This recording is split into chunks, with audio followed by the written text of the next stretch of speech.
Hey, what's up, everybody? This is Charles. I want to welcome you guys to another episode of the Dreamerspro Show, where we cover everything from sports, hot topics, classic debates, entertainment, where we give you guys a fresh perspective on things and how we see them. And in today's episode, the topic is Paul George having a career year for the Clippers? So that's the topic I'm going to get into in today's video. But before we get into that, I want you guys to please make sure you go ahead and hit the like button, hit the subscribe button, hit the notification bell to be notified whenever we drop our content. Also, be sure to be on the lookout for our Dreamerspro premium community, which we're working on, and also be on the lookout for Dreamerspro.com. Which is coming at the end of this month. Anyway, let me get into this video here. And again, this is another topic that came to me last night. And I think this is one of the most under the radar topics or storylines in the NBA right now that people are not really paying attention to. And that's the story of Paul George in the year that he is having this season. Guys, y'all remember that Paul George, since the Orlando bubble and the playoffs, has probably been the most ridiculed basketball player in the league, right? We all know why, because of his performance in the playoffs last year. Now, if I go and look at Paul George's numbers in the playoffs last season, let me see if I can pull it up here. Last season in the playoffs, for the Clippers, he averaged 20 points a game on 39.8, let's say 40% field goal shooting. He shot 33% from the three, 90% from the free throw line, got you 6 rebounds, 3.1 assists, and 1.5 steals. Nothing to write home about, right? But it was the fact of how he underperformed and when he underperformed that really hurt him, because, you remember hitting the side of the backboard and all these different things. So after that, it was like a sieve, and it was strange because I thought Paul George would play much better than he did. And some people say, oh yeah, PG, has a history of not showing up in the playoffs. For me, I thought it was superstition. But last year he didn't. He said it had something to do with the bubble, whatever it was. He also said maybe the fact he didn't train off, whatever. I don't know what it was. Because in those 8 bubble games, he played exceptionally well in those 8 bubble games. So he had a horrible showing in the playoffs. Not horrible, but he didn't play very well. Let me not say horrible, because a lot of guys in the playoffs, if you had those numbers, they wouldn't say you were horrible. But he didn't do well. So I had to go look at Paul George's career stats. And I said to myself, but these things don't make sense. He's too good of a player historically for people to be talking about the guy like this. He's a 6-time All-Star. He's made an all-first NBA team, right? He's made 5 All-NBA teams. He's made 2 first defensive teams, 2 second defensive teams. He won the most improved player of the year in 2013, and he led the league in steals in 2019. And in that same season with the Oklahoma City Thunder, finishing top 3 for MVP voting and finishing top 3 for defensive player of the year. So I said to myself, the guy is not, both of these things are not making sense to me. How can it be this bad? But then historically, if you look at him, the guy's had a sensational career. And you can't make all of these all-NBA teams if you're not good. And an all-first NBA team, that's not easy to do. So a lot of the trash talking has been coming from players like Devin Booker. I don't even know why Devin Booker opened his mouth to begin with. This guy's never even been to the playoffs. But anyway, Chris Paul and some other players, right? But Paul George said that, well, at least some people around him, like the Matt Barnes and others, said they said he's on a mission this year. And I think when people say that, you don't really understand what it is. Like, yeah, he's on a mission, whatever it is, right? And early in the season, Paul George was having some good numbers. And one guy said, on the channel I'm talking about, he goes, all of these stats, they mean nothing. I'm like, so if he scores 0 points per game, that means that's going to mean nothing too to you, right? Like, so it doesn't matter if he scores 0, that's going to mean nothing too, according to anyway. People say things, right? They said that. So I had to go look back in Paul George's numbers this season.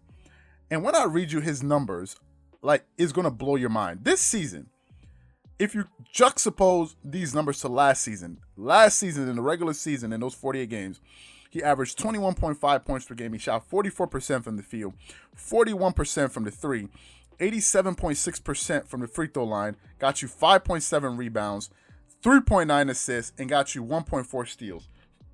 Excuse me. This season, Paul George is averaging 25.3 points per game, so his scoring is up by 4 points. He's shooting 50% from the field for the season. 50! He's shooting 51.5% from the three. and he's shooting 92% from the free throw line, getting you 6.1 rebounds, 5.2 assists, and 1.3 steals. Guys, let me tell you, Paul George, statistically, is having his best year of his career. He is already part of the 50-40-90 club. I don't think people understand just how special of an individual season this guy's having. It's out of this world type of efficiency that Paul George is playing with. You want to talk about having a bounce back year? If this guy continues to play like this, forget about the playoffs for a second, right? If he continues to play like this, Paul George, and if the Clippers are either the number 1 seed or have the number 1 record overall in the NBA, something like that, there's no argument anyone can make with a straight face and tell me that Paul George cannot be one of the MVP finalists. Who else is putting up numbers like this? You can point to a Kevin Durant, but if you go look at the Brooklyn Nets, if I look at their record right now, the Brooklyn Nets have a 7-6 record. So the Brooklyn Nets they're not playing that well as of yet. Things can change, absolutely, and maybe things will turn around and they start doing well. I don't know. We'll have to wait and see how all of those pieces work out in Brooklyn. But right now, Paul George is playing outside of his mind. Like, these are incredible numbers.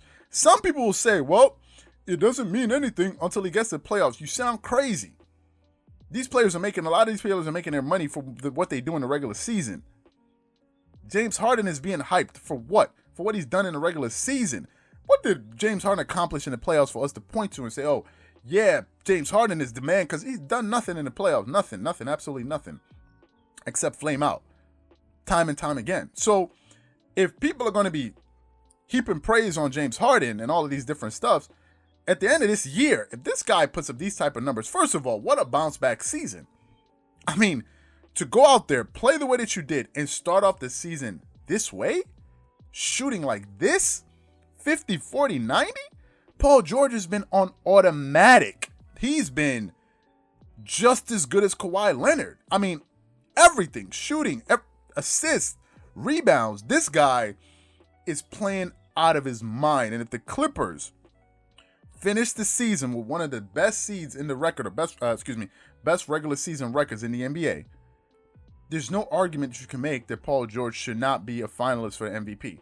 Considering how he performed last year, and now he could win another Most Improved Player of the Year award, looking at these numbers, because the numbers that he put up with the Oklahoma City Thunder that year when he finished top 3 in MVP, but they're not as efficient at this. That season, yes, he averaged 28, but he shot 44% from the field that year, and he was playing with a bad shoulder.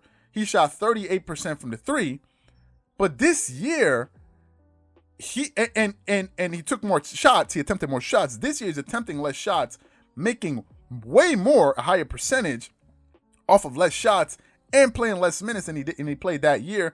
And he's a little bit older, coming off of everything that happened to him last year. No, Paul George, thus far, is having the best year of his professional career. And this was one of the reasons I said last year I thought that the Clippers were going to win the NBA title. Let me tell you something.